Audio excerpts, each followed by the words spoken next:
چیزی که دارین تو تصویر می‌بینی جدیدترین نسل از ربات‌های انسان نماست.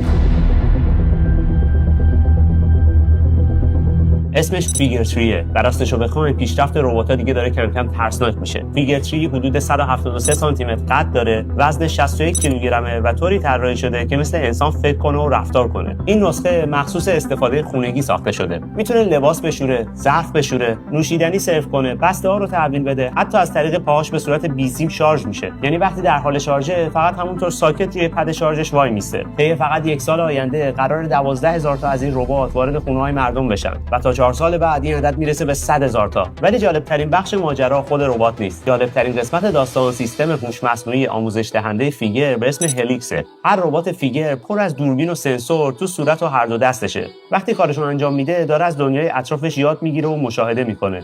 اما این یادگیری فقط برای همون ربات نیست. تمام مهارت‌هاش به سیستم مرکزی هوش مصنوعی برمیگرده و باعث میشه کل ناوگان این ربات‌ها با همدیگه باهوش‌تر بشن. دقیقاً مثل چت جی پی تی که هرچی بیشتر استفاده بشه بهتر میشه.